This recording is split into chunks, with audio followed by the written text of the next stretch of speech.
are in tune with the nation's stations, ABS TV Channel 10, the GIS, and ABS Radio 90.5 FM. Proudly serving you, reaching more and more people every day.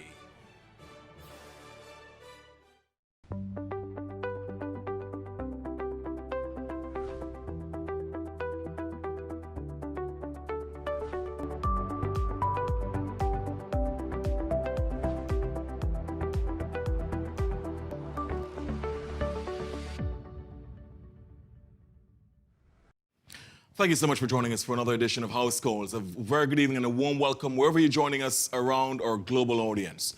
This is House Calls, a Tuesday evening program on all ABS platforms, turning attention to crucial medical issues of concern for you. And we dare say some of these could be life-changing, life-altering, possibly life-saving. This evening, we turn the focus of attention on House Calls to the matter of your sight. Right, it is going to be eye-opening. You're going to be hearing a lot of puns like that. This evening, we're talking about glaucoma awareness. And the best possible person in the country, and possibly in the region to talk about this issue with us, is Dr. Jillia Bird, world-famous optometrist. We're talking about the issue of how we can ensure that we preserve and protect our sight. Because a lot of people end up losing their sight for totally preventable conditions, and one of them is glaucoma. So this evening, we'll touch on the issue of how do you know that there could be a warning sign? How do you know that there could be a red flag of glaucoma? What are the things that you need to look out for? What are the risk factors? What predisposes an individual to possibly being affected by glaucoma? We're touching on this issue this evening because, as we said, unfortunately, some individuals have lost their sight or have greatly impaired sight because they didn't quite pay attention to those warning signs. So, focus on ensuring that your eyes are glued to the station, glued to House Calls, because it is for the good health of your eyes. It's going to be eye-opening. Thank you so much. Very good evening to you, Dr. Jillia Bird. It is fantastic having you with us. Thanks for having me back. Indeed, indeed. It feels like just yesterday we had you on the program. I know. Such has been your impact on the audience. So we normally start, Dr. Bird, by just introducing our audience to a little bit about the doctor in the house. And for those individuals who might not have been aware of your storied career, let's talk with us about what made you interested in optometry. Well, good evening, everybody. The first thing I have to say is that you did me a disservice by having somebody that looked like me on a few sessions ago.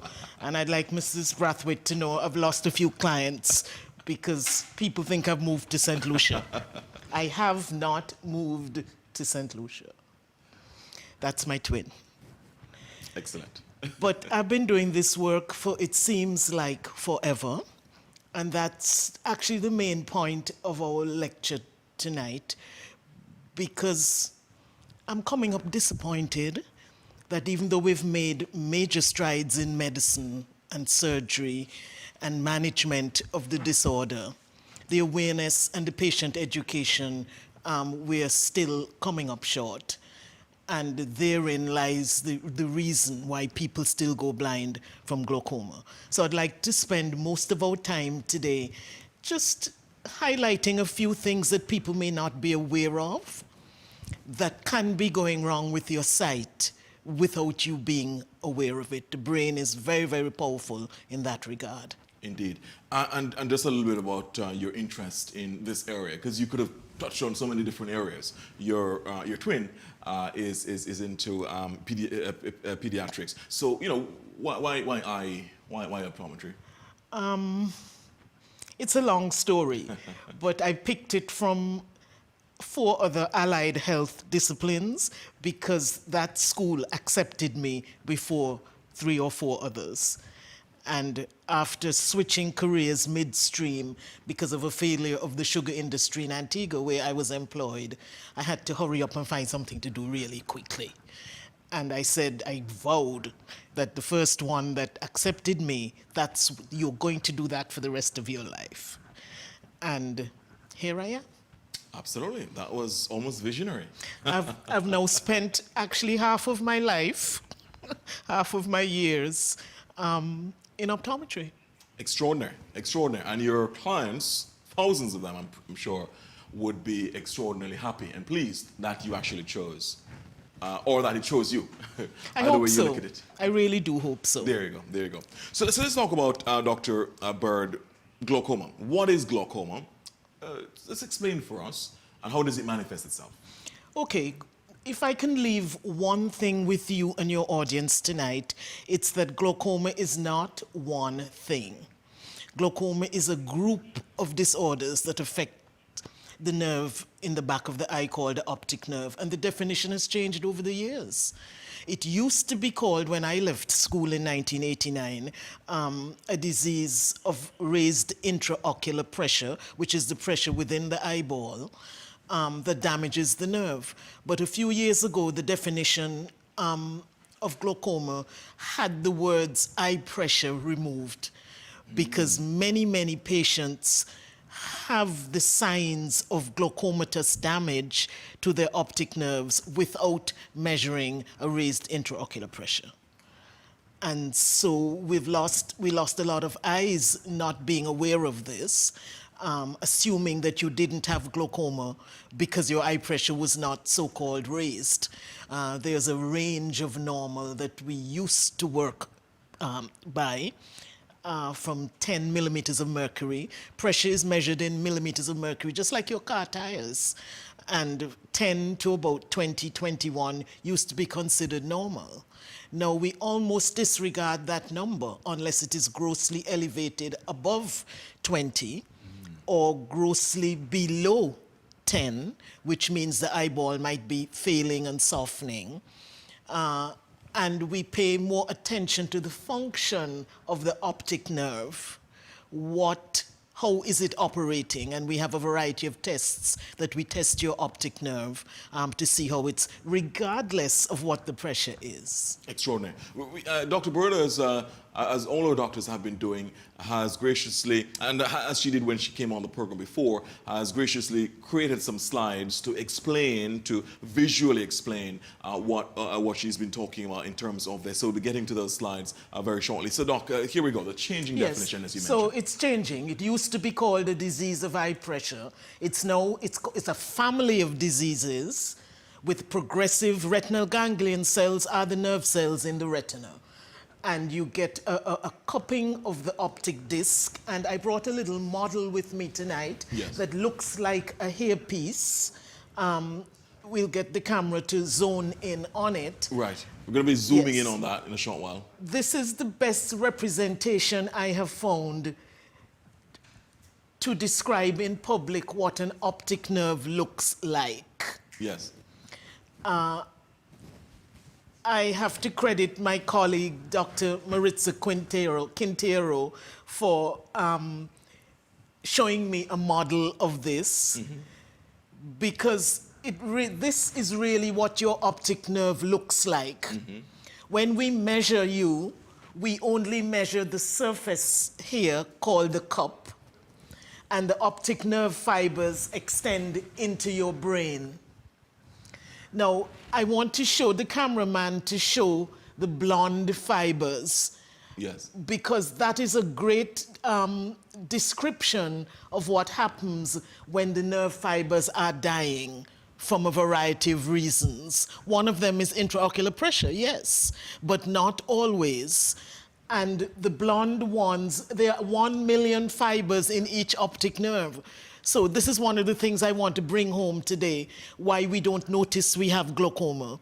Because if you have 1 million in your right eye and 1 million in your left eye, you have 2 million nerve fibers functioning for your vision. It takes forever to kill an optic nerve. It's a very slow process. And it's because of that slow, stealthy process that people are unaware that something is happening. That's one of the reasons. It is so slow and painless. But I want to also tell you that science is showing that when some of these fibers start dying, they affect their neighbors. So even if your eye pressure is really well controlled and you think you're doing well, something could still be going on in your optic nerve, slowly killing your nerve fibers. unknown to you and sometimes invisible to your doctor in the early stages. And in a way, because our brain is so extraordinarily fantastic, it sometimes autocorrects, doesn't it? It absolutely autocorrects. And I have 2 slides to show for that tonight because I really want people to understand what happens. I want you to think for a moment, looking straight ahead, and see if you can see your nose with both eyes wide open. And Garfield, I guarantee you, you cannot really see your nose.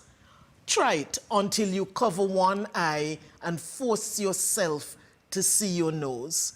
With both eyes open, the nose should be obstructing your vision. But the brain does a peculiar thing and makes it disappear.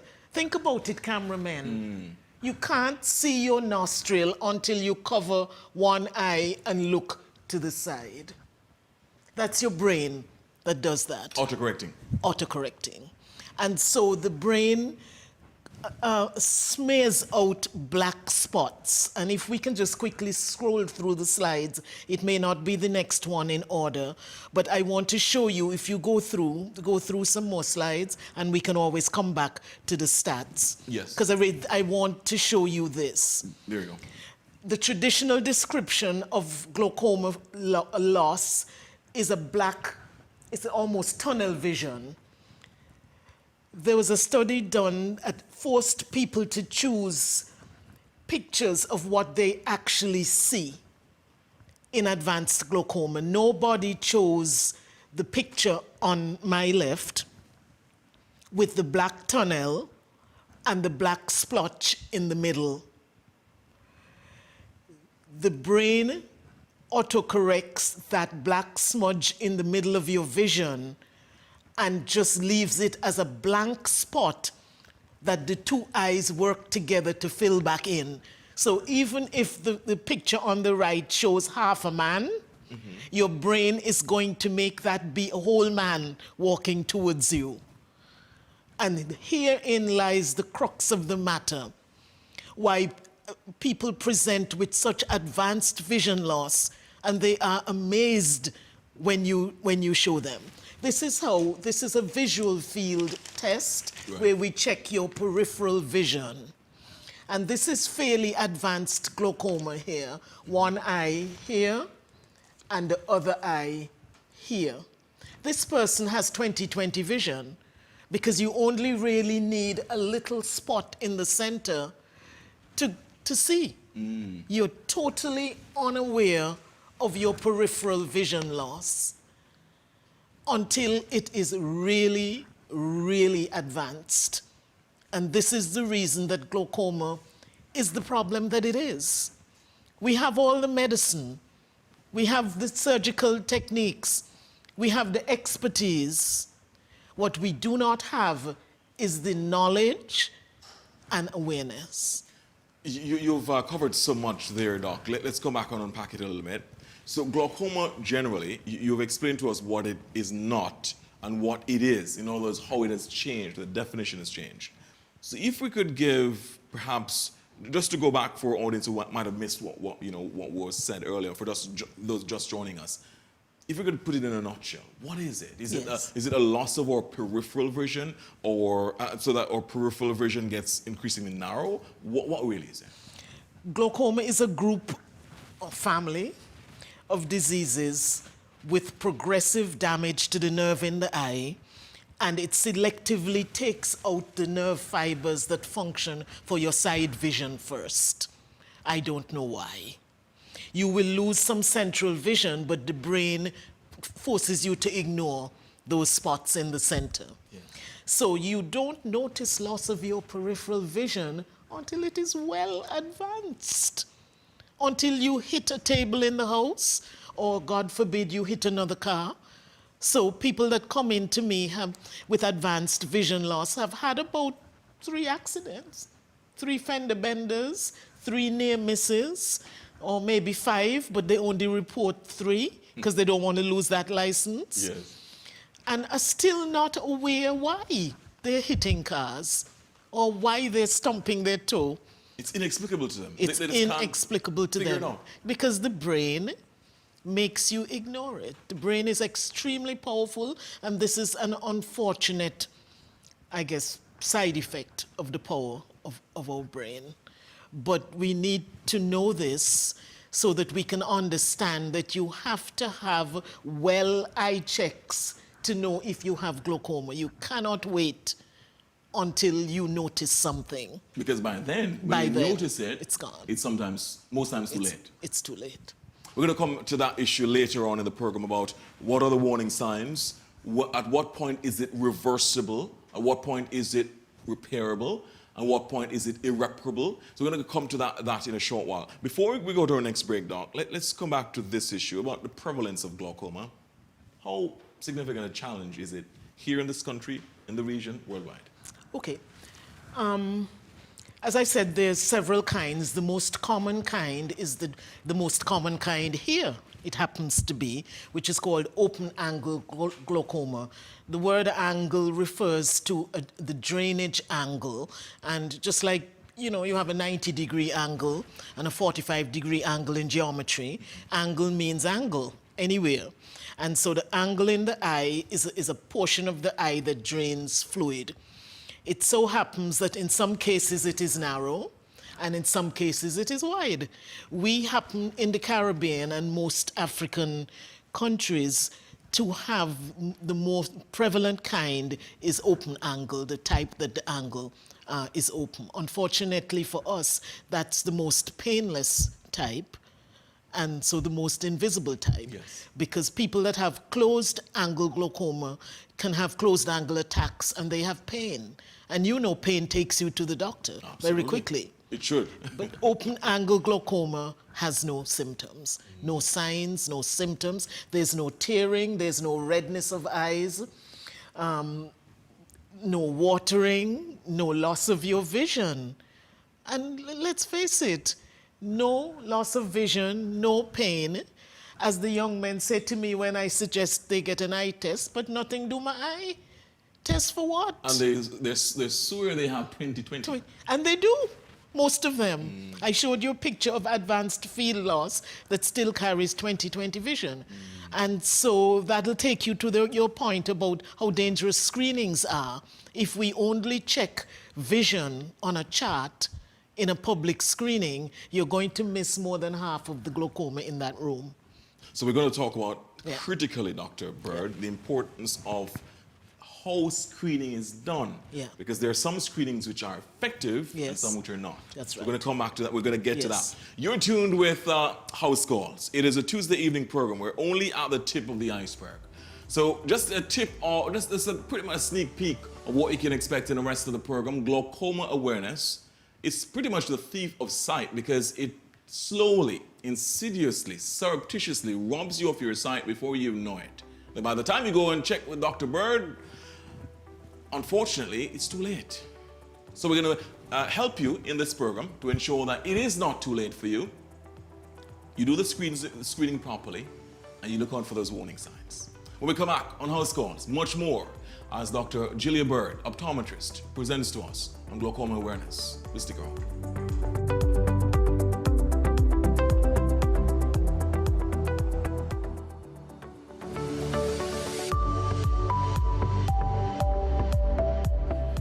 Had a really good time tonight. So did I.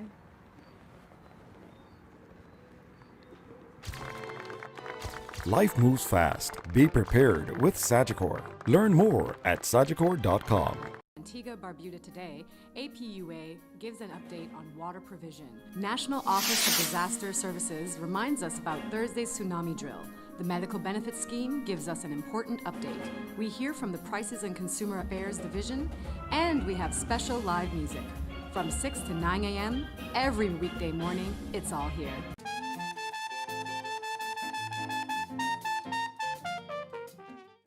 Sunny Sunday music to chase away your night blues.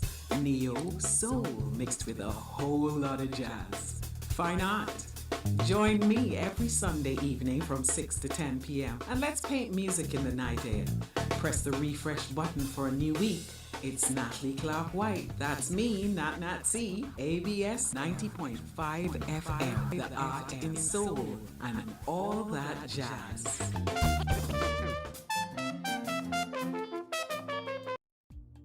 This week on Conversations, we speak to Rudolph Davis.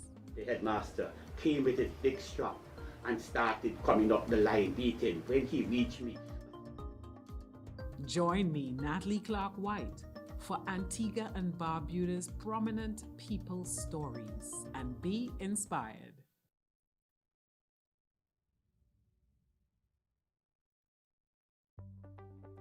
Staying with us, you're in tune with House Calls. It's a Tuesday evening program ensuring that you have crucial, sometimes life-saving, most times life-altering, most times life-improving decisions.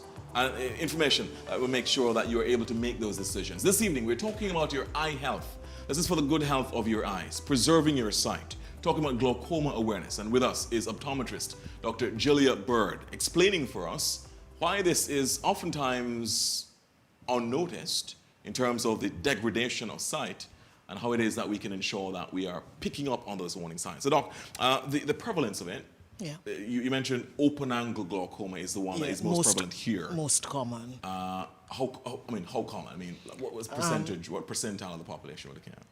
We extrapolate our figures here from a study called the Barbados Eye Study. And it's roughly across a general population, 7% have open-angle glaucoma. That's a high number as disease rates go. And as you get older, that prevalence increases. By the time you are 60, in the 60-plus age group, it's about 1 in 9. And by the time you're over 70, it's probably about 1 in 6 or 1 in 7 persons. And that's very prevalent. Yes. What is even more striking, if we can look at the slide, is that about 50% of the people with glaucoma anywhere in the world are unaware that they have it. And that's in the part of the world they call the developed world. Now, I used an old slide on purpose because I wanted to be challenged with that top figure of 67 million people worldwide have glaucoma.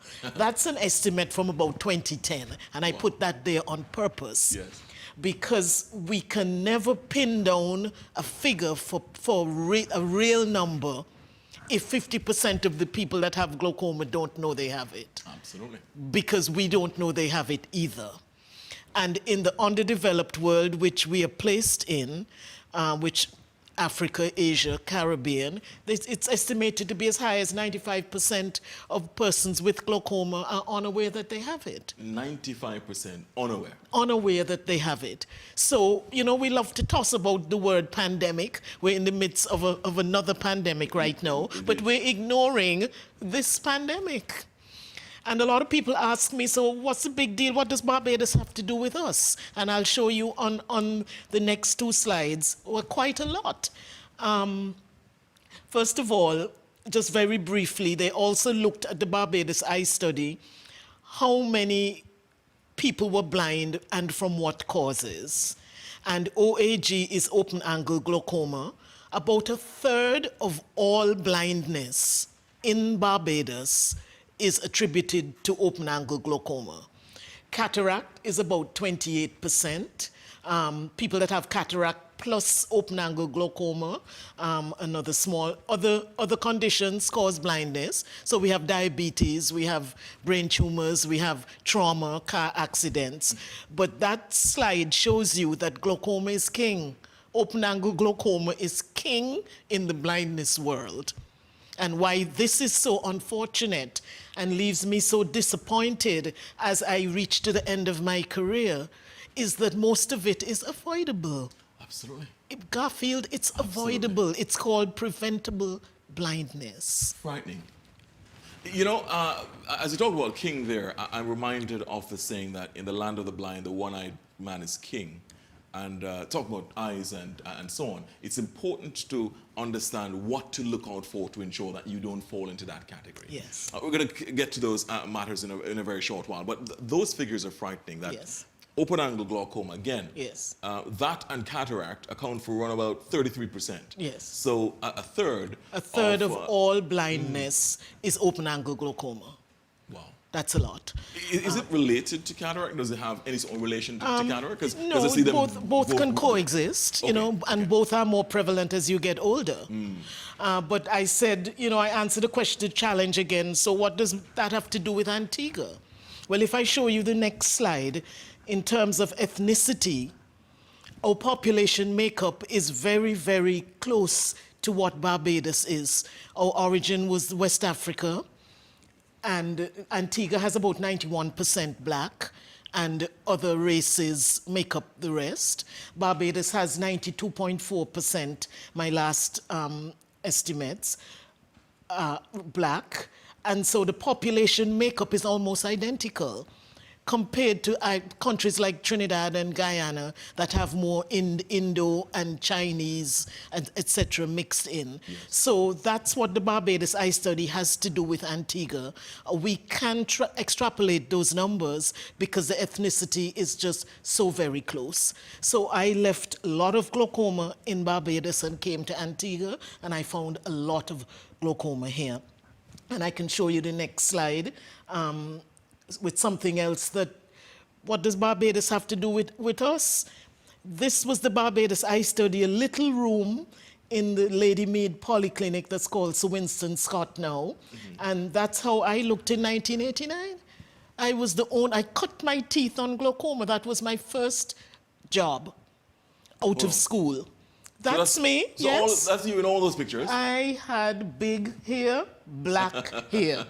Good and stuff. I was the only optometrist with a band of ophthalmic nurses and a Scottish ophthalmologist. And that little room, when you read about the Barbados Eye Study in global literature, that little room was where I existed for about 2.5 years. And it provided a baseline, didn't it? It provided still Yes. the only data in black eyes. It still is the largest. They had some smaller studies. St. Lucia had a study, but it still is the largest population study on black eyes in glaucoma in the world. Extraordinary. So it's a baseline, and it's also quite consequential. Has anything changed? So that was 1989, roughly, right?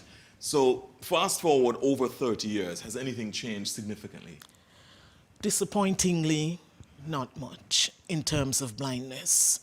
We've made amazing strides in technology, in research into gene therapy, how to repair drainage angles and trabecular meshwork in mice, how to do minimally invasive glaucoma surgery where we place minuscule little valves inside the eyeball to drain.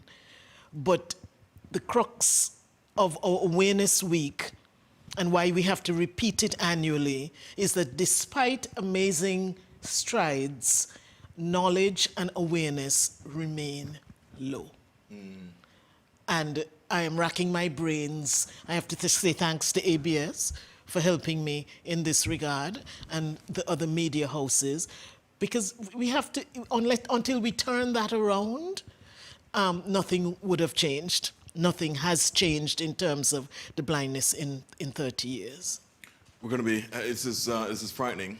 It is sadly eye-opening in a way. I mean, eye-opening in not necessarily a good way, because when you look at it, so many of this could be avoided if, for example, individuals would have acted differently and acted quicker to ensure that they are able to address this. Doc, I'll allow you to go through the rest of your slides. We're going to be taking another break in about 5 minutes, but I'll allow you to go through the rest of your slides because you've provided quite a few of them. So we have anecdotal statistics from Antigua. I mean, we do public screenings occasionally, and these numbers were shared with me a few years ago, 2008.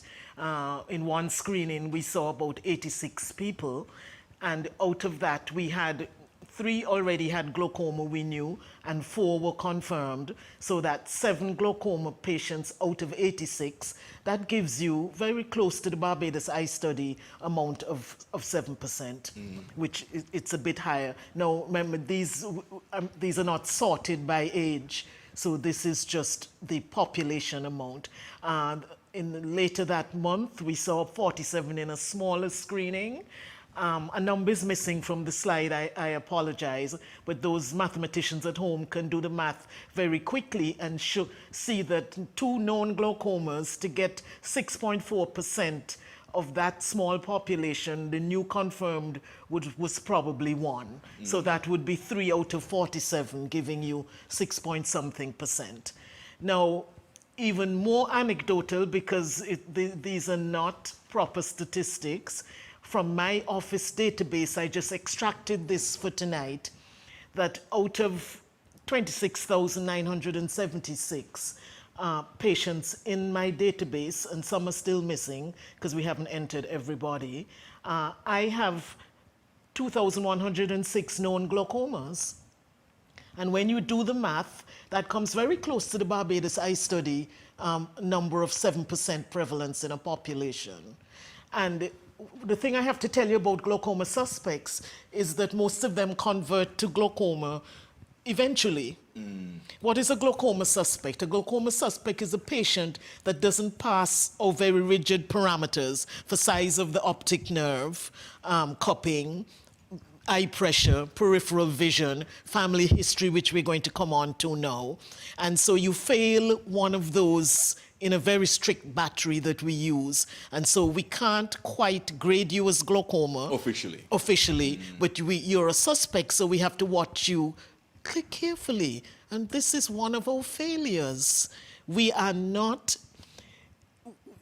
getting through to the patients, the glaucoma suspects, that you have to show up as required so that we can keep our finger on you. So people like the question answered, so I have glaucoma or not? And I usually say, I don't know. So people want black and white. They want black and white. This disease does not allow black and white. There are a lot of grays in there. It's complicated. Lots of levels of grays. It's complicated. Not only one shade of gray, but several shades of gray. Wow. And so the glaucoma suspects on that slide may convert to actual glaucomas with age. Our populations are aging, Garfield, and therefore glaucoma is more prevalent. And so our numbers are not different to the Barbados Eye Study. So quite a bit of extrapolation going on there from the Barbados Eye Study 30 odd years ago, which is extraordinary. That a lot has not changed, and you would have hoped that in over 3 decades, you know, the awareness would have actually been increased, and some more would have been done.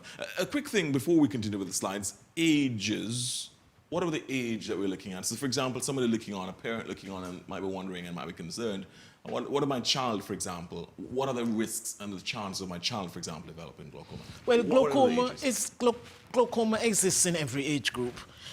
There's a type called congenital glaucoma that babies are born with. Now, that's a really serious structural problem that really has to be diagnosed at birth and intervention made very, very quickly in order to save that baby's sight. So you can have glaucoma at day 0. The universal statistics say 1 in 10,000, but I always quote a year, maybe 2013, I don't remember the year, when I had 3 Antiguan babies in my chair. And so the saying goes that if it's in your chair, it's not rare. And I had 3 in one December, 1 month. Congenital? Yeah, congenital glaucoma. Now, those babies have to be shipped out very, very quickly because that's a high specialty area, that there are not many pediatric glaucoma surgeons in the region.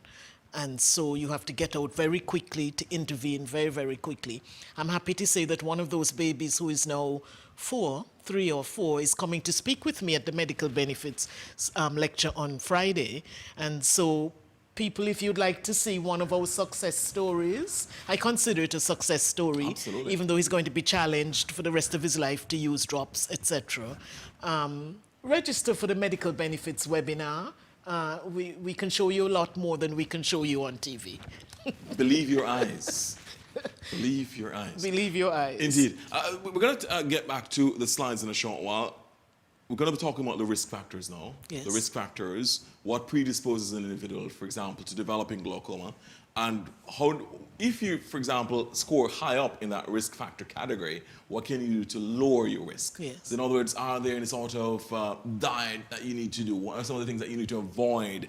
We're going to get to those in a short while, but for now, let's continue with the slides, Doc. So our next slide Yes. will show I'd us like to more. look at a risk factor, very, very, very quickly, Yes. to tell you that we have a lot of the newer technology we have here. So this, we have, when you asked what has changed since the Barbados eye study, we really have in Antigua no reason to be blind from glaucoma. We have handheld tonometers. I have in front of me here, you can measure your own tonometer, your own eye pressure at home. This is called the eye care tonometer that you can actually, it's expensive, so I'm not expecting that every household is going to get one of these, but you put a little probe in here and it touches the eyeball when you press a button, and you can measure your own eye pressure at home. How much is one of those cost? Garfield, naughty question. They came out at about 5,000 US, I think. I don't know where it's at now. This was donated to me by a patient who is not using it anymore, to use it as a teaching tool. So if you'd like to see this used, register for the medical benefits webinar on Friday at 5 o'clock. This Friday coming? Yes, it's both in person and Zoom, so you don't even have to leave the comfort of your home. There we go. 5,000 US, and that was some time ago. That was, yes. All right, so you might have gone up. All right, so it's quite a pretty penny, but then again, you ask yourself, I mean, how much is your vision worth? Yeah. We have the OCT. Everybody knows that in order to be diagnosed with glaucoma, we do a scan of the retina. Optical coherence tomography is available at several locations in Antigua, including the Mount St. John Medical Center. OCT is a scanning technique that uses a visual light to make sections in your optic nerve, and so that we can see thickness of nerve fiber layer and thickness of the nerve rim. And it's really changed the face of our management and our diagnosis, allowing us to diagnose glaucoma a lot earlier. But here we come back to the title, awareness matters. Because if we don't improve on the awareness and the patient education, they will not access technology like this, because nothing do my eye. People might not necessarily be willing to jump if they are not pushed. That's right. To do it. All right, so we continue with the slides. We're coming up to our next break shortly. We want to get as many of these slides out of the way first. Yeah. So the other thing is that people don't realize that the optic nerve is part of the brain, and that image to the right showing you the eyeball extending to the brain. So whatever happens in your brain is affecting your eyes. So if you have a brain tumor, it's going to impact on that long winding optic nerve. If you get a cricket bat injury to the side of your head, chances are you will damage the optic nerve, even though there is skull protecting the eyeball. It's encased in a bony orbit, it's called. Right. And the bottom picture shows what we actually measure when we measure the size of your cup. When the doctor says you have a large nerve, we usually mean you have a large excavation in the center of your optic nerve. And the picture on the left shows a larger, those are cupcakes, by the way, that somebody made just to help me describe this. You know, cupcakes might drive it home a little bit. A little bit. Yeah. Visual aids, good visual aids. So the image on the right, the other thing I want to point out to you are those red lines. Those are blood vessels. The optic nerve is one of the most vascularized structures in the body. So that if you have a poor circulation disorder, whether it be hypertension, diabetes, COVID-19 is being named as a vascular disorder, then you start, your wheels in your brain should start turning that maybe I should check my optic nerves at the eye doctor. Because of the high concentration of blood vessels. Blood vessels, yeah. That's right. That's right. Or next slide, please. So risk factors, age is one of the top ones. The older you are, the more likely you are. And we hand out these risk factor charts so that you can calculate your own. I'm going to calculate my risk for glaucoma very quickly for you right now. And you can see that I'm not afraid because I'm going to meet glaucoma at the gate. And if you meet glaucoma at the gate and manage it appropriately, you don't have to lose your vision. So you don't let glaucoma meet you, you meet him. You meet glaucoma at the gate. Indeed. So age, if you can just put that back up very quickly. I don't know if our audience can see that. You give yourself a number. So if you, I'm going to give away my age now. Thank you. Because I get a 1 for age, so you know how old I am. Okay. For race, this African American, because this slide came out in America, but African origin, I get a 2.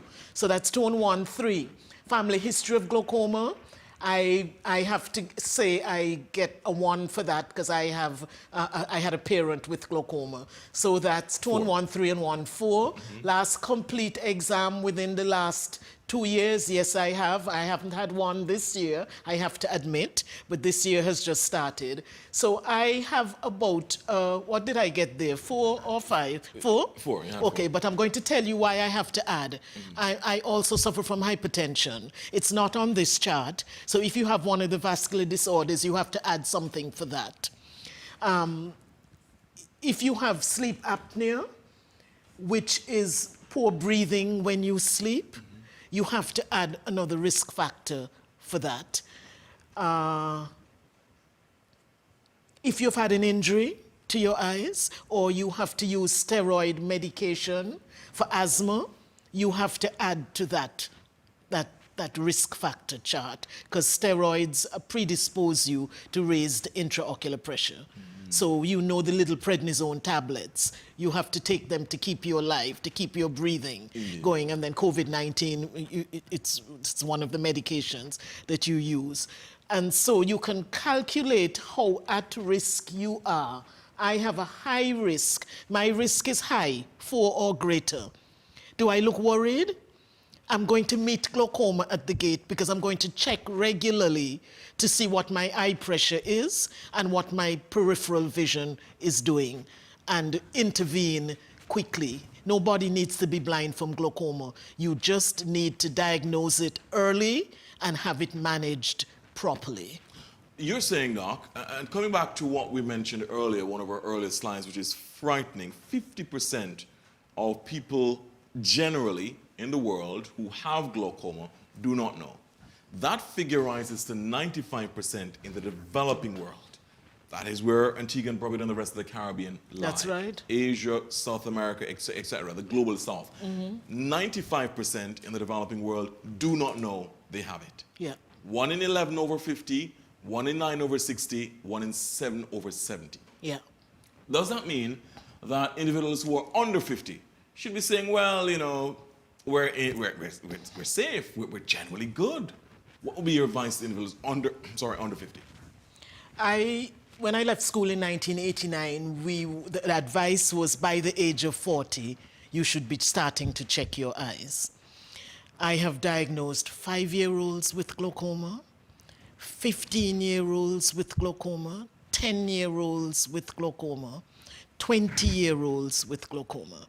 This week alone, I diagnosed a 60-year-old Antiguan male with such advanced glaucoma that I can estimate he had it in his 20s and didn't know. Now, unfortunately, the vision lost is irretrievable. You could have the best doctor in the world, the best medication in the world, the free medication that medical benefits. It's not free. You pay with your contributions monthly, but you know what I mean. You don't pass any money over the counter. You could have all of that. If you reach in when it's already well advanced, and I know you have a question for me, what stage is that? It's not known. We don't know where in the demise of this that there's no turning back. The scientists have not figured that out.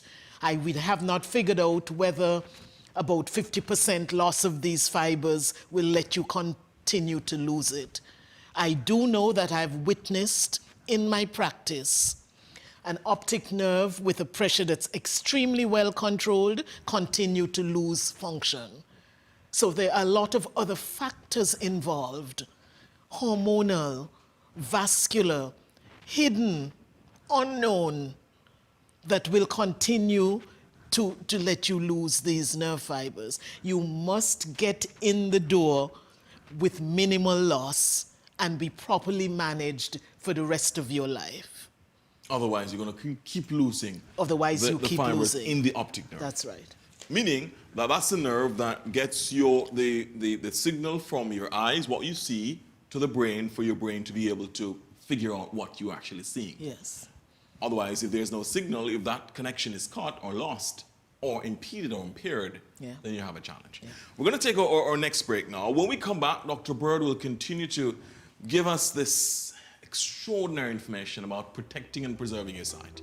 You're in tune with House Calls on a new look set on ABS. Thank you so much for joining us on this International Women's Day. As we say Happy International Women's Day to Dr. Bird, to all our women viewers and their supporters. Because men are also supporting women on International Women's Day. When we come back, much more. The program is sponsored by Sagicor and is brought to you in addition with the kind courtesies of Pink Mongoose, responsible for the extraordinary kaleidoscope of colors you're seeing before you. Let's take a moment to feast your eyes, since we're talking about eyes, on this resplendent floral design. Sponsored by sponsored by, as I said, Pink Mongoose. We also have with us, as one of our valued partners, A.G. Morgan, responsible for also ensuring that we are sartorially elegant. So Sagicor, Pink Mongoose, A.G. Morgan, responsible for making sure that you see this program every Tuesday. When we come back, we'll continue our discussion. Risk factors, warning signs, and generally what you can do to preserve your eye health. What are the things that you should not be doing? What are the things that you should be doing? When we come back.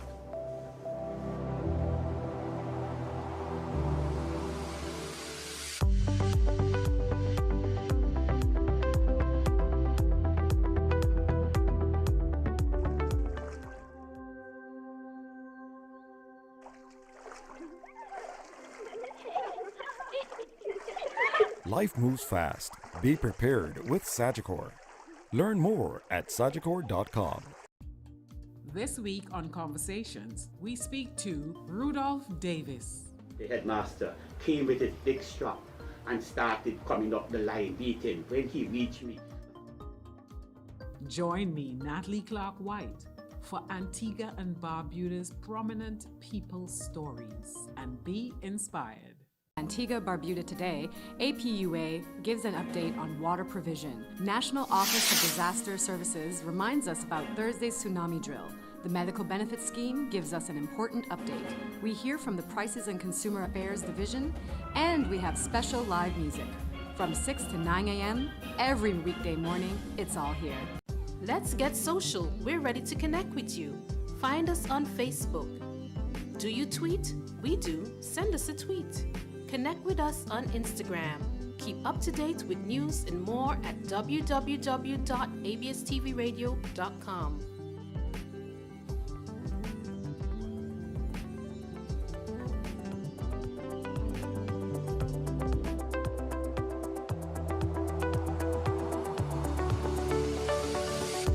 Welcome back. You're in tune with House Calls. The program is sponsored by Sagicor with the kind compliments of Pink Mongoose and A.G. Morgan.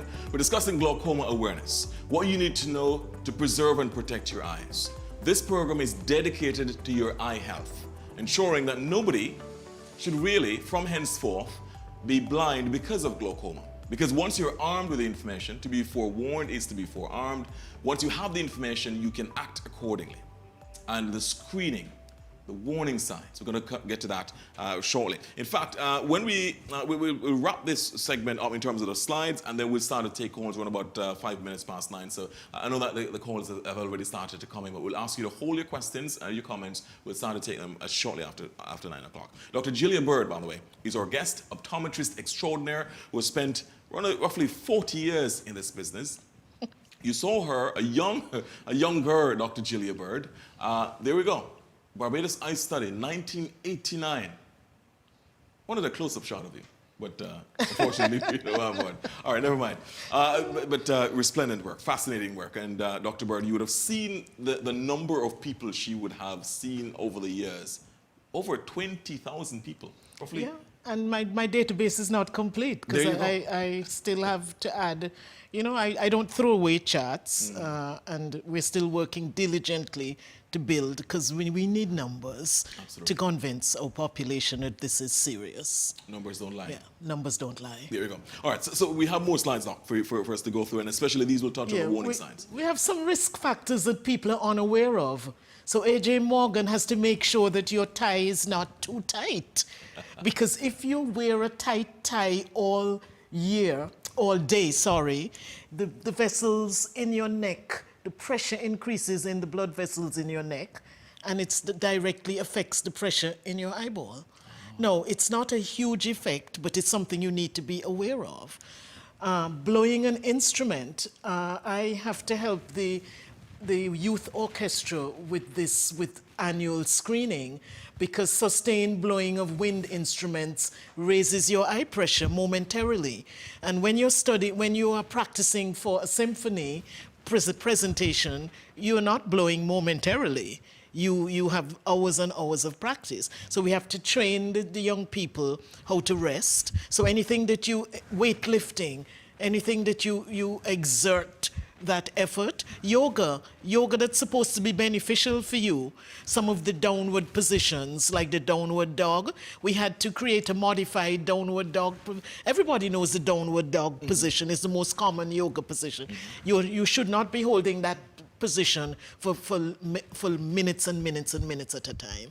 We have a modified position that you can get into instead of the downward dog. Are you saying all these things? So blowing, for example, an instrument and can raise your eye pressure. Raise the eye pressure because of the exertion that you have to go through. That's right. Wow. Drinking large amounts of fluid. There's now an international sport called quaffing. I put that one up there because I had no idea.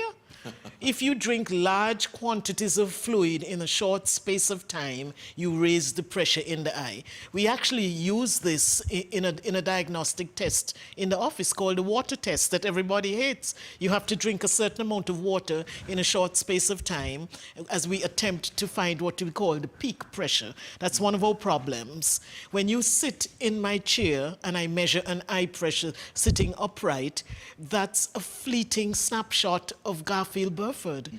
I have no idea what your eye pressure was at 2 o'clock that morning in what we call the supine position. It tends to be higher when you lie horizontal. So that I have to use a judgment based on what that eye pressure is sitting upright at 8 a.m., what I think your eye pressure was at 2 o'clock. And the water test is a sort of challenge, just like the sugar challenge test, where we let you drink a lot of fluid in short space of time. Those of us that are in the older age group hate that test because it's very bladder challenging also, because you're not allowed to go to the bathroom. You have to hold it somewhere. Yes. You have to hold it. There you go. And so we measure up your pressure in 15-minute intervals to see if we can find a spike. Because let me tell you, glaucoma is puzzling. It's puzzling. And so we sometimes have to search for that peak pressure with techniques like this. So there are a lot of other risk factors that you need to be aware of. And if I could go back to that slide, please, our control room will help us to do that. Caffeine raises your eye pressure, and I have figured out that fever grass and some of the bushes, the other bush teas, lower it. Certainly marijuana lowers it, and we all know this. Everybody knows now that ganja lowers your eye pressure. But the problem with that is that it's a fleeting effect, and so you'd have to be smoking marijuana every 3 hours in a day to keep your eye pressure down. So, folks, it's not a good idea. It really is not a good idea, at least not to treat glaucoma. You won't get any work done that day. You might be constantly high, or too high to get work done. But here's the other thing. I mean, there was cannabis used for some sort of treatment of glaucoma. Absolutely. When I came back to Antigua first in 1991, Medical Benefits had an eye drop called Canasol. I'm sorry I didn't get a sample empty bottle to show you, but it's still being made in Jamaica. Unfortunately, it lost its place in the international market with competition. You know how the pharmaceutical companies That's operate, right. yes. And so lots of studies came out to show that it was not as efficacious as A, B, C, and D, but it actually was quite a good eye pressure lowering medication. It's still used in Jamaica. Okay, extraordinary. All right, so let's talk about, so risk factors are those particular challenges that put you at higher risk. I don't see anything about hereditary conditions. How much of a challenge is that? You mean like parents? Right, passing it on to children. I Yes, it's very, very high. That was in one of the first slides. Right. Either first degree relative with be a parent or sibling. And you know, this is a problem in our part of the world because we don't talk about things in families like what we have. And so one of the first questions you have to answer in my office, does anybody in your family have glaucoma? And most people don't know. So you have to go back home and find out and come back and tell me because I have to know. Yes. Because your risk is almost 4 times, as one study showed, 10 times likely to get glaucoma if you have a first degree relative, or like a parent or a sister or a brother with glaucoma. You need to know. Extraordinary. So the risk factors, we're going to come back to that. I'm pretty sure that there are a number of questions that our viewers and our listeners have in relation, Doc, to the issue of, for example, the risk factors. Our next slide will walk us through a little bit more. We're coming to our next slide in a very short while. Just a few more left. Yeah. So education again, we're pushing and plugging that tonight. It is estimated that almost all of a drop that you put in your eye is wasted. And I hope the medical benefits CEO is listening to this because they could save a lot of money by just teaching patients how to put the drops in your eyes. I do this. Eye drop application. Eye drop application. If you're wiping it off of your cheek, you've wasted it. You have to make a pouch with the lid, as shown in the pictures, and put the drop in that pouch. Quickly close your eyes and freeze. Do not move. Don't answer your phone. Don't speak. When you speak, your cheek moves, and the drop has to cross this structure called the cornea. I don't know if the camera can see my little model here. Right. So when you put the eye drop in your eye, it has to cross the cornea. This clear model, I'm trying to angle it to the camera. There you go. It has to cross this thing here and get inside the eye. So if you're wiping it on your cheek, you've just wasted it. If you taste it in your throat, you've just wasted it.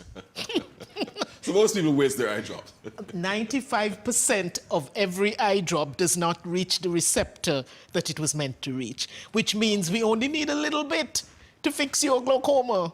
But you can get a little bit more by just learning how to put the eye drop in. And I'm beseeching the doctors, just take a moment. You can delegate. You're busy, we know that. You're saving sight, but you need to delegate this in the next room so that I don't have to do it in my office, because I am teaching your patients how to put drops in their eyes daily. That's eye-opening. Pun intended. Extraordinary. All right, here's a slide that our men should be very, very concerned about. Tell me about this, please. Yeah, it's very, very sad. We knew this before, but Professor Crabb at the City University in London has actually put it into words and figures that men are found to be 16%. They'd studied over 3,900 patients, I think. Men are 16% more likely to have serious sight loss from glaucoma just because they came to the doctor late. Extraordinary. And I can confirm that because I see it. There not a week passes that I don't see a young man. When young, I consider 60 young. You can challenge me on that.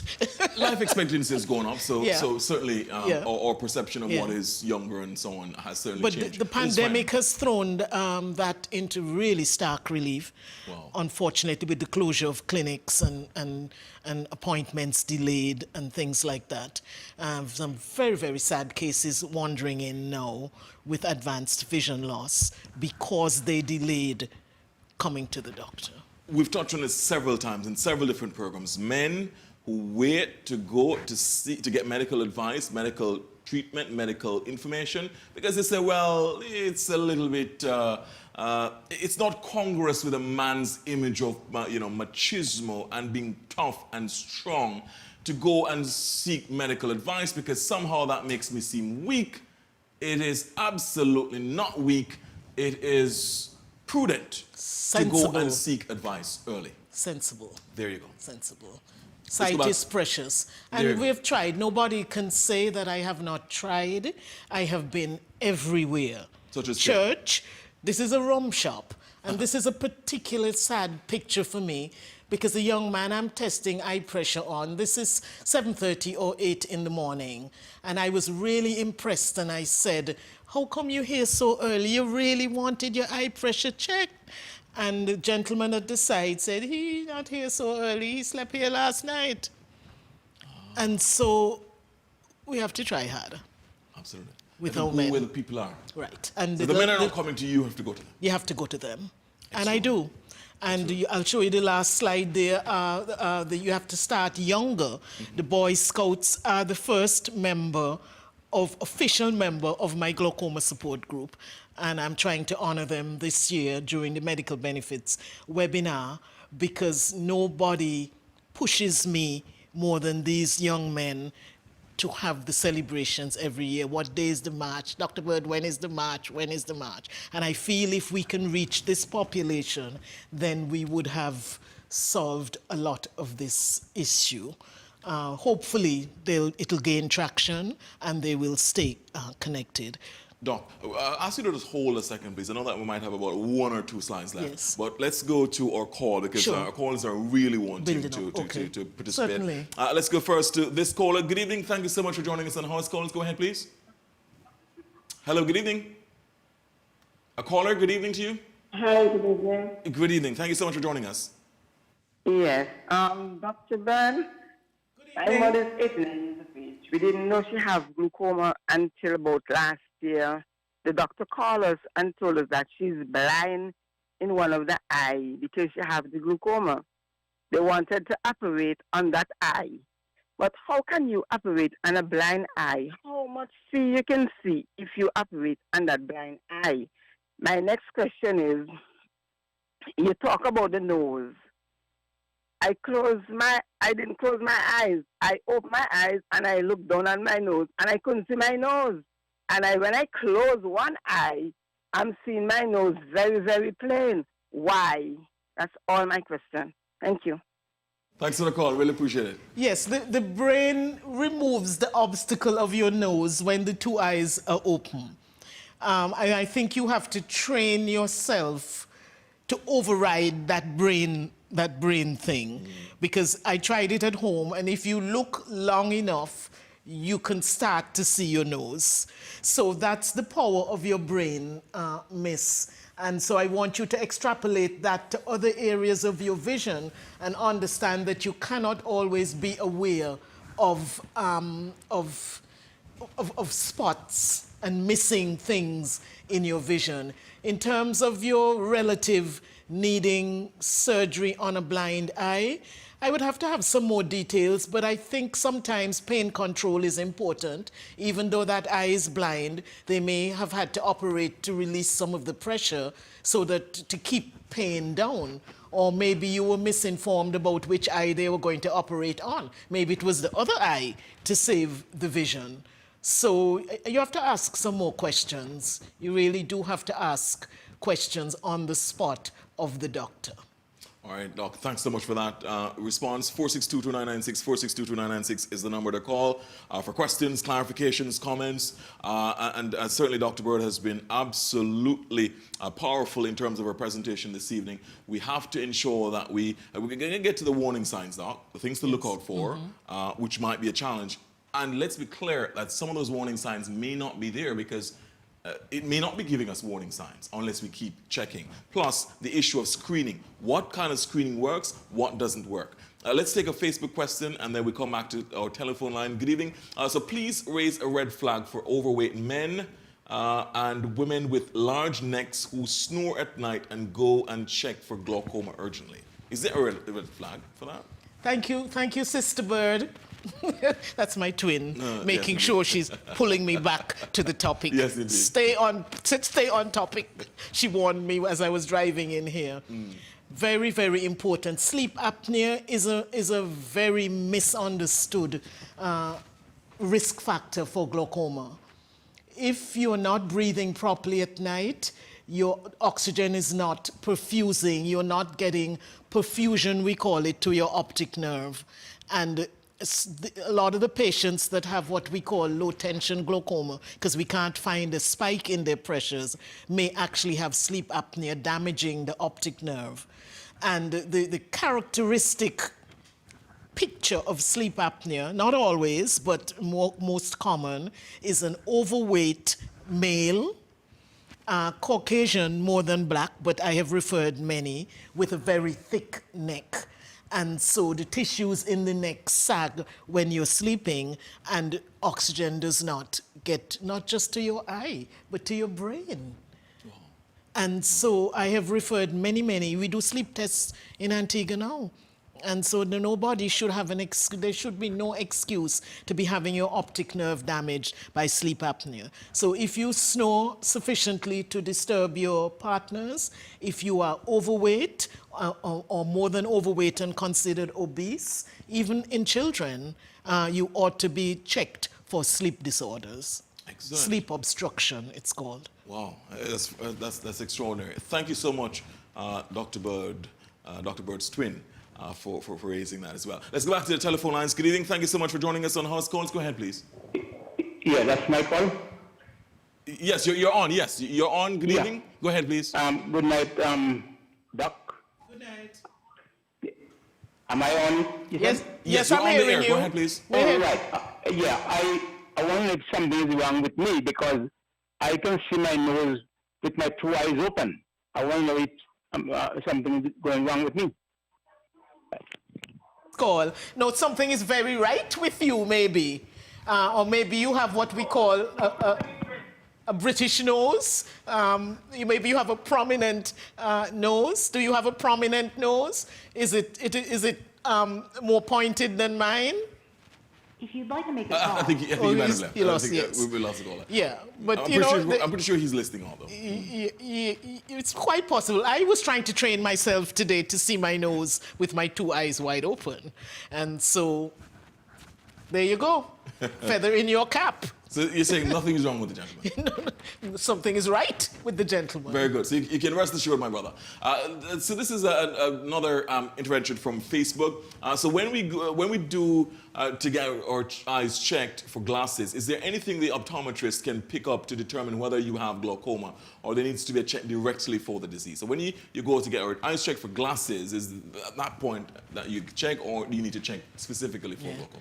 Excellent question, because you can be checked for spectacles, it's called a refraction, without having the added tests for glaucoma. And so it is your personal responsibility to say to the person doing the refraction, can I be checked for glaucoma, if it's not mentioned in the visit? Okay. Because it's happening. And it's unfortunate. Would you especially recommend that? Would you recommend that? Absolutely. There should be no, you're 5 years old and you sit in my chair, I'm checking you for glaucoma. You're 5 months old, you probably won't sit in my chair, but I'm checking you for glaucoma. There are ways to do it. And so make it your responsibility. And if those tests are not available where you're buying your glasses, make appointments elsewhere. Find out where you can get glaucoma tests. Say, Doc, are you checking me for glaucoma? And so you can go ahead and buy your glasses, but you need additional tests. There you go. All right. Doc, let's go back to the telephone lines. Good evening. Thank you so much for joining us on House Calls. Go ahead, please. Good evening. Good evening. Good How are you? evening. Thanks so much for joining us. Thank you. Excellent program, Dr. Bird and Mr. Burford. Very good questions. I was very happy to hear the information about applying my drops incorrectly. And I would like to know if Dr. Bird could go over, because I'm applying drops 3 times in the day, twice in the day and once at night. And every symptom that she said, you down your cheek, in the back of your throat, and it's not reaching where it's supposed to go. I have that. Happens to me. So if you have a brief moment just to go back over how to do it again, please. Thank you very much. Dr. Bird, it's Sharon. I know, and I'm trembling because I'm going to be indicted by one of my patients not remembering how to put their drops in. I was never told. I am mortified. I was never told. Okay, Sorry. well, you didn't give me the drops. You diagnosed that I had glaucoma, but you didn't give me the drops. You sent me straight to the hospital, but I was never told, my darling. I'm sorry for that, which means that I have to get you back because it's just crucial. I don't know. It's crucial. And so it has to cross the cornea, Sharon.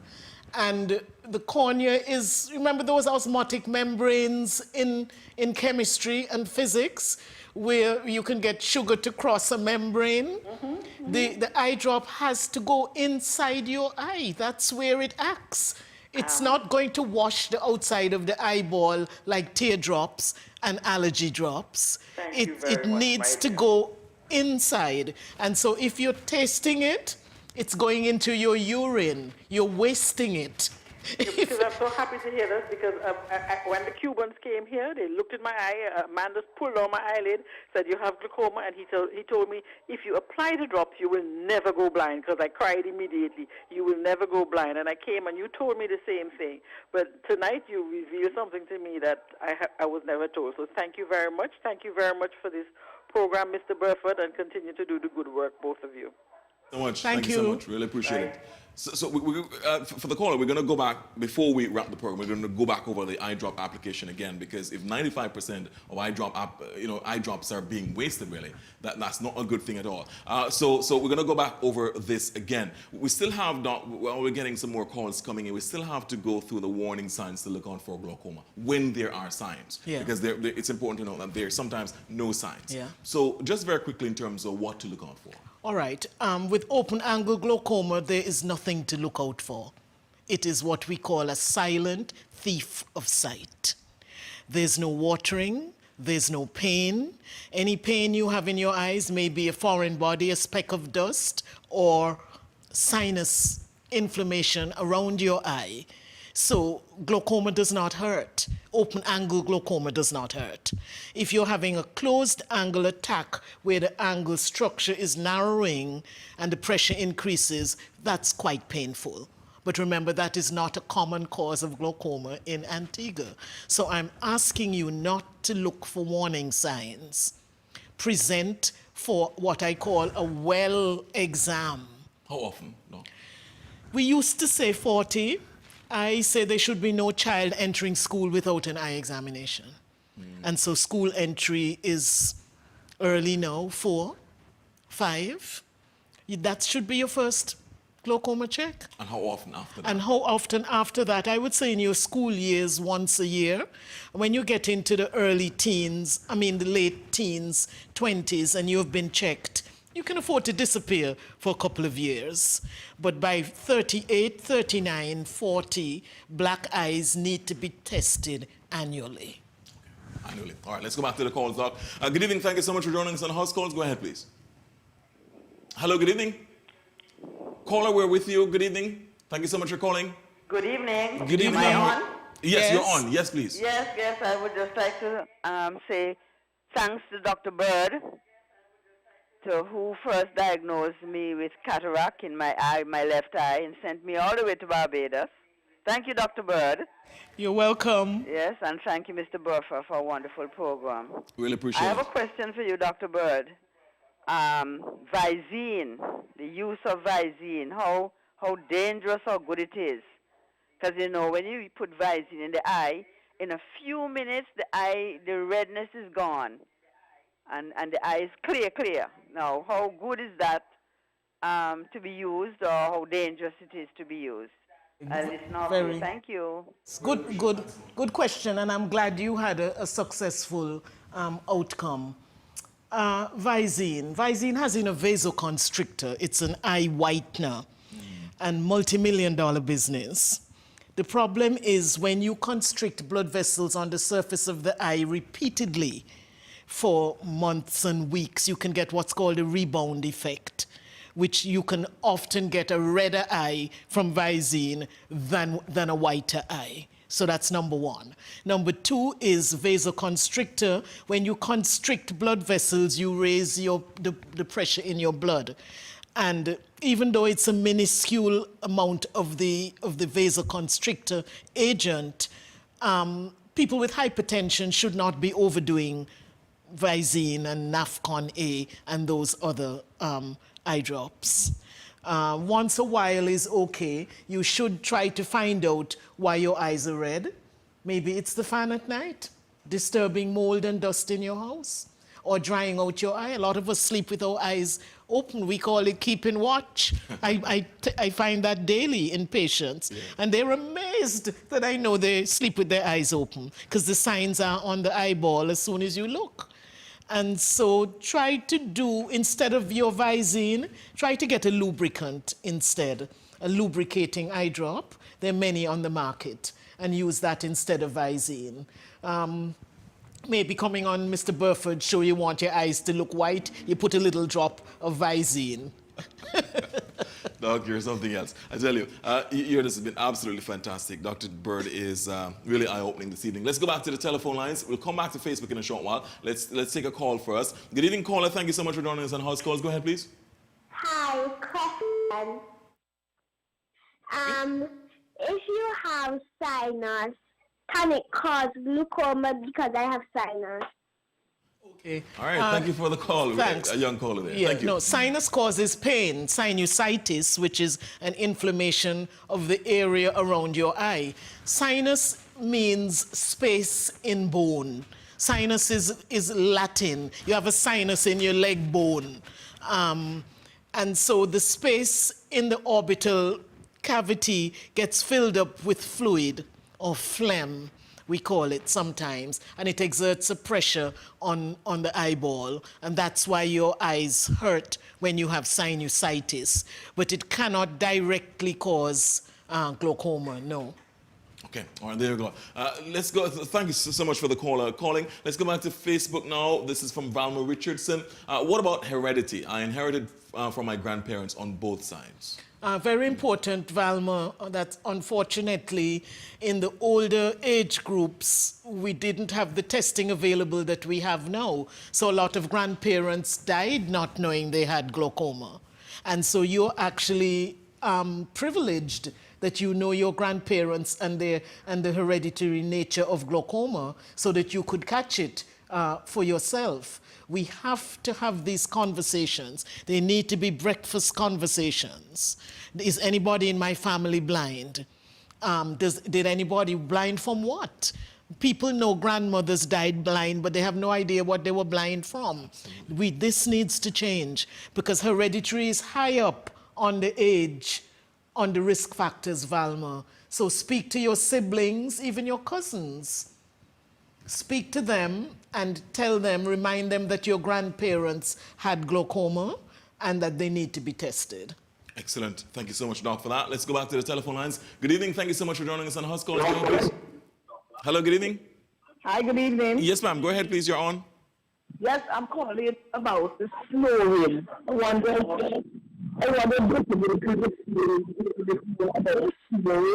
because I have a son who snore very hard and a lot, and he's very fat all through. I wonder if you have to come in and see Dr. Bird. All right, we were having a little difficulty hearing you, but I think we made out that you're asking about snoring because you had a son who is a little bit heavy, he's a little bit rotund, and he's snoring. Yes. Okay. Thank you so much, Doc. Thank you so much for the call. Yes, you need to start with an eye exam, and then you are referred for a sleep test. Okay. It's not a good thing, not just for eyes and glaucoma, for cardiovascular health. So, you can have a stroke in your sleep from sleep apnea. Wow. If your brain is not being supplied sufficient oxygen, it's quite a serious condition, and we need maybe a whole program just for that. Possibly you have to come back for that one, please, Doc.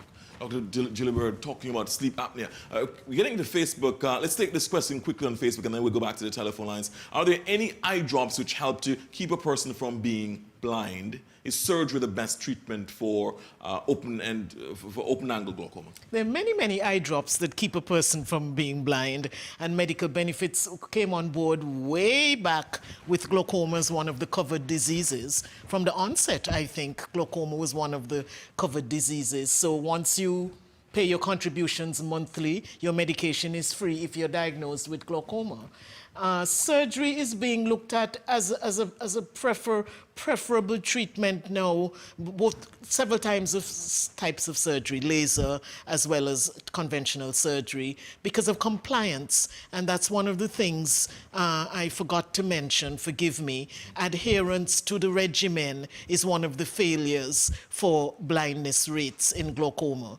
So people are diagnosed, they're prescribed the medication, and they fall off the wagon. They don't continue to take it, especially the men. Remember, there's no pain, nothing do my eye. And so, Why am I taking this every day? I forgot to drop at my girlfriend. Yes. And that was that for that. Or the favorite one is the doctor didn't tell me to come back. That's a lie. I can defend any doctor that diagnoses glaucoma and prescribes medication. There is no way you were not told to come back. And especially because there is this proclivity towards being lackadaisical about it, because there is no pain with open-angle glaucoma. That's the unfortunate thing. Yeah. Let's go back to the telephone lines. Good evening. Thank you so much for joining us on House Calls. Go ahead, please. Hello. Good evening. Good evening to you. Bird. Thank you for such a wonderful program that you're having. Appreciate it. I would like to ask Dr. Bird a question. I'm wondering, for the past few months, I've noticed that when I close my eyes, sometimes when I close my eyes, I still see like a white light in one of my eyes, most my right eye, a white light and edge with black, with a darker area. So the dark area surrounds the white in the eye. And then I feel sort of dizzy, and my blood sugar plummets, and I'm wondering how this is. Is this dangerous, and should I then have my eyes checked? Certainly, the answer to that would be yes. That sounds like a flash. Is it like a light bulb going off in your eye, you would say? It doesn't flash. It's just as long as I keep my eyes closed, I just see this white spot surrounded by this dark area. Maybe a migraine headache. I don't have migraine. Well, you don't know that, my dear. Okay. You don't know that for sure. You're describing a migraine. There's something called a visual migraine that you can have without the headache. Okay. And it is triggered, there's certain triggers, foods, wines, smells, fatigue, stress, and there's something called an aura that you can see a variety of shapes and colors sometimes, and then you get that weak feeling, nausea sometimes. Yes. So you have to report that to your doctor, because you may be either having a migraine, which is a transient ischemic attack. Ischemic attack means stoppage of blood, TIA it's called, or you may be having another type of TIA, a non-migraine TIA. So that kind of description, you gave a very good description. So it should be easy for for you to sit in front of a doctor, for them to figure out what tests to do for you. So I have explained to a doctor, because recently I've had a couple episodes of have any tests done? That I had to go to the hospital. Okay, so you did some hypoglycemia. Okay, so her blood sugar may have been the trigger for that. Hypoglycemia is when your blood sugar drops. So it sounds like you're under care, but stay on top of it and insist, you know, don't bug your doctor, but bug gently. If you keep having the episodes, keep a diary of your episodes so you can hold it up and say, Doc, look how many times this happened this week. Okay. Okay? All right. Take care of yourself. Thank you so much. You're welcome.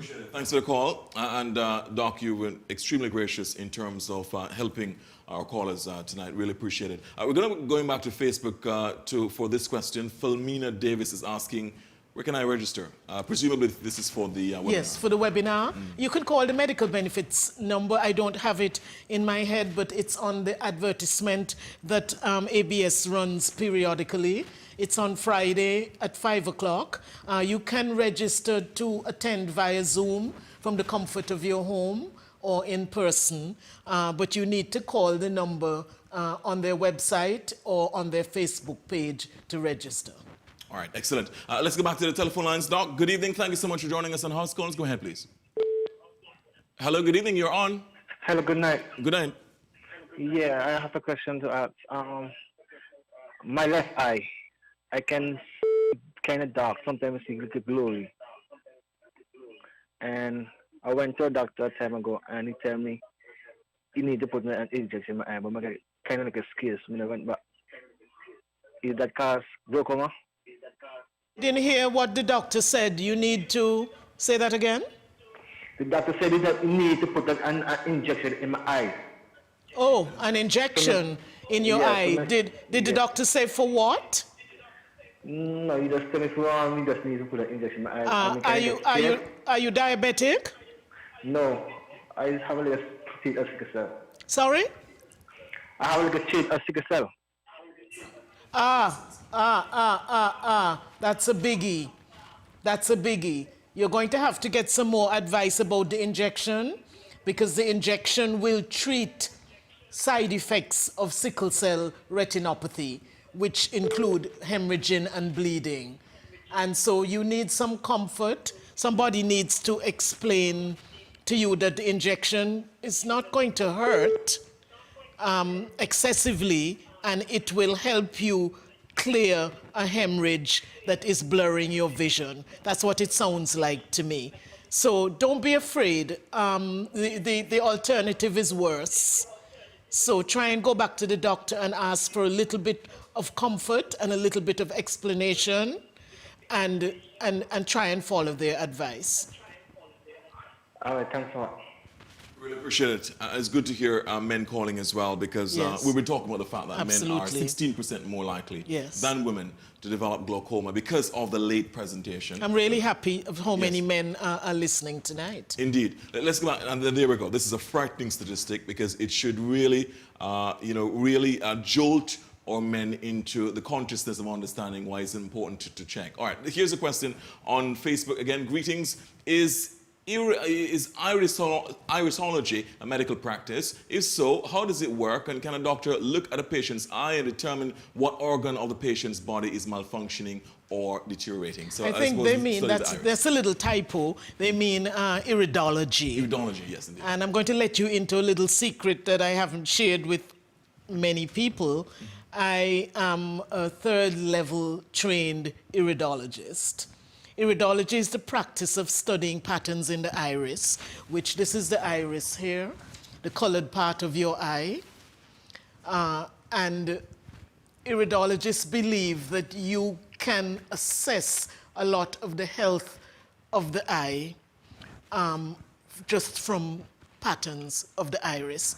And a few years ago, I thought, I look at maybe 40 irises a day back in the heavier part of my practice. Why should I not study this? It's not all quackery. And we can see predisposition to diabetes in your iris. I certainly can see predisposition to hypercholesterolemia, it's called, and a couple of other things. But I have to tell you that established medicine does not believe in iridology. And it's on the fringes, isn't it? it's on the fringes. A lot of things are on the fringes. A lot of things on the fringes are coming around to helping establish medicine, like meditation, like yoga. And I consider integrated medicine the wave of the future. And I think we need to keep open minds. I'm not saying I believe everything an iridologist said, but I was fascinated.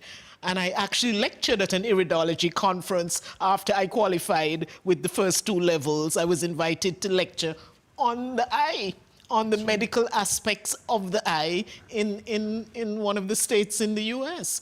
Is this a kind of, some people have a simplistic way of saying, well, I can look into somebody's eyes and see they're sick. Almost a kind of situation like that. Because there are those who say, look, the eyes are the windows to the soul. They are. Almost. They're windows to the body. And so you get into that eye doctor's chair and we give you a head to toe evaluation. Extraordinary. So iridology, let's see. Let's go back to the telephone lines. We're pretty much in overtime. Our executive producer, Mrs. Brathwaite, will perhaps be so gracious enough as to give us another 2 minutes more. Mrs. Brathwaite, thank you. Let's go back to the telephone lines. Good evening. Thank you so much for calling us. Go ahead, please.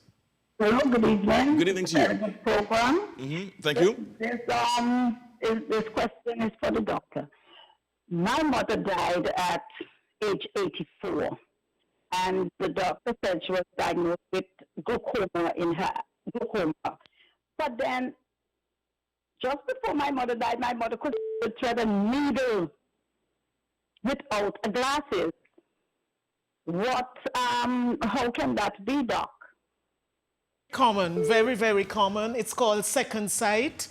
When the lens in your eye swells, it also becomes cloudy, and it swells with age and diabetes, but it also becomes cloudy. But when it swells, it gives you back the focusing power that you lost around 40. And so a lot of people over the age of 70 that have not had cataract surgery can actually see better than their children up close. So distance vision is impaired because the lens is clouded, but it has a powerful focusing effect that is called second sight. And so that was what was happening to your mother. She had advanced cataracts, so she couldn't see you coming in the gate, but she could probably read the New Testament without glasses better than you could. And it's really quite fabulous for elderly, laid up patients. Second sight. Thank you. But one more, Doc. I'm going to have glaucoma without having diabetes. Diabetes? Oh yes, you don't have to be diabetic to have glaucoma. Because the person said diabetic, and but they said she had glaucoma. Okay, then. Have glaucoma without diabetes. Diabetes hastens the onset of your vision loss because diabetes is a poor circulation disorder, and so it deals a double whammy, so to speak, to your glaucoma. So sort out your diabetes, talk to your doctor, and if Mrs. Brathwaite and Mr. Burford allow me to get upon my soapbox just for a second before we end, it is to talk about the collaboration between medical specialties to solve these problems. Excellent. Okay, thank you very much, Doc. Really appreciate it. Thanks. We can probably take one more call and one Facebook comment or question. Let's go to Maria George, who has our final Facebook comment or question. If a person is diagnosed with glaucoma, how can it be reversed? Glaucoma cannot be reversed. The damage is irreversible. And so what you need to be diagnosed early before that damage sets in. And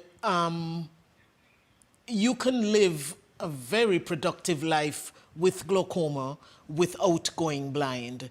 But early diagnosis is key, and proper management, meaning in the hands of a good doctor and a good patient following the rules and the guidelines. Excellent. All right, so there you go. Our last caller this evening. Good evening. Thank you so much for calling us on House Calls. Go ahead, please. Yes, good evening. Yes, sir. Dr. Bird, one thing always puzzles me and make me cringe quite a bit is when I see people on the football, or men or women on the football field, and they head the ball. It always causes me to wonder if it's not causing something to go wrong with both their eyes and their brain. Could you elaborate on that for me, please? Excellent, excellent point. I hate headers. Thank you so much for the call. Really appreciate it. Yes, I particularly hate headers in children. Concussion is a very ignored and serious brain injury. It used to be called a mild brain injury. It's not mild. And it doesn't particularly directly cause glaucoma, but I showed you a slide of the optic nerve coursing through the brain. And so any hit, repeatedly hit to the eye, to the head, can impact the health of the optic nerve. So and the NFL and those big organizations are dealing with the outlash, from that now with, concussion injuries and so on. Yeah, concussion injuries going on to turn into Parkinson's and Alzheimer's and other brain neurodegenerative conditions. And glaucoma is, if I could just wrap up briefly, is a neurodegenerative, unrelenting, unpredictable condition. Glaucoma is complicated. And in order to solve the blindness from glaucoma, we need a collaborative approach. We need a team approach. And I have toiled for 30 years to establish a team approach to glaucoma management.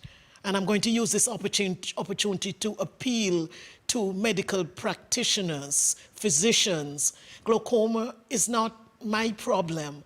Glaucoma is a systemic disorder. It needs us to join hands if we're going to solve these blindness rates. We need a team approach, as the last slide shows. We need the optometrists, the glaucoma specialists. We need nurses on board here. We need physicians to be better trained in glaucoma awareness and to come on board and to bring the patient on board. And there's one last slide of me grinning from ear to ear. I have fought this for 30 years. This is in Vancouver, but it could easily be in South Korea, Hyderabad, India. I've spoken on every continent except Africa and Antarctica, which is, it's very sad that we haven't reached Africa. But the significance of that slide is it took a fight to get the World Glaucoma Association, which is a band of elite ophthalmologists and glaucoma specialists, to understand that the patient has a voice in this, and so does your optometrist. We have to, Mr. Minister, if you're listening tonight, this is for you. This is for our CMO and our acting CMO. You need to bring optometrists on board your management team. We can help you. If you mean to see the blindness rates decrease in your lifetime or mine, this is a necessary change immediately. To have the patient on board the team, Medical Benefits tries their best with their webinars and their lectures. We need an intense turnaround to this patient education and awareness. And I thank you, ABS, and I thank Mrs. Brathwaite for allowing me here, because you could have had just about anybody else to talk in for World Glaucoma Week. But this has been a 30-year passion of mine. We can do this, Antigua. We can do this. We can reach zero blindness from glaucoma, but we must increase our cooperation between medical specialties and have the doctors on board. How can a patient be treated for diabetes for 20 years and doesn't know that they are at risk for glaucoma? That doesn't make any sense. Doc, I see the passion coming through. I mean, that passion is extraordinary after these number of years and these decades. And the thousands of patients who you've actually seen and saved so much sight is extraordinary. I mean, you are certainly one of our foremost. You're on the avant-garde of addressing this issue of glaucoma and ensuring that the silent thief of sight doesn't steal anybody else's sight, but you have a part to play in this, the audience. and you've heard the very fervent, the very, very clear, strident way in which Doc has made it clear, impassioned plea that she makes for everybody to have all hands on deck approach to this issue. Absolutely. Doc, thank you so much. Dr. Jillia Bird, we would have had possibly another 10, 12, 15 calls, but unfortunately that's where we have to wrap things up this evening. Really appreciate, going pretty much overtime. We're well into overtime, Doc, but it was worth it. And we thank you so much for sharing with us this evening. Not just about eyes, but it taught us quite a lot about even osmosis. Remember using those in biology lesson, they were using the potato to talk about osmosis and so on? Yeah. Extraordinary. This has been, and every Tuesday night, it's a program like that, devoted to medical advice that is not only life-altering, but possibly life-changing, possibly life-saving. And certainly this one is sight-saving. If you follow the advice, you don't have to lose your sight from glaucoma.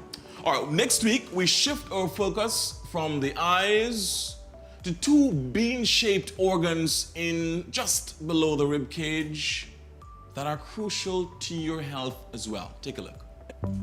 Dr. Ian Thomas is next on House Calls as we turn the focus to kidney disease. Tuesday, March 15 at 8 p.m. House Calls will be focusing on the two bean-shaped organs crucial to your health. The kidneys help to balance levels of water in the body, a variety of salts in the body, as well as helps to regulate the pH or acidity. Consultant nephrologist Dr. Ian Thomas explains the warning signs of kidney disease and what can be done to lower your risk. House Calls, Tuesday, March 15 at 8 p.m. on all ABS platforms for the good health of your kidneys. From the good health of your eyes, from optometry to nephrology, to the good health of your kidneys. Next week, we thank Dr. Jillia Bird again.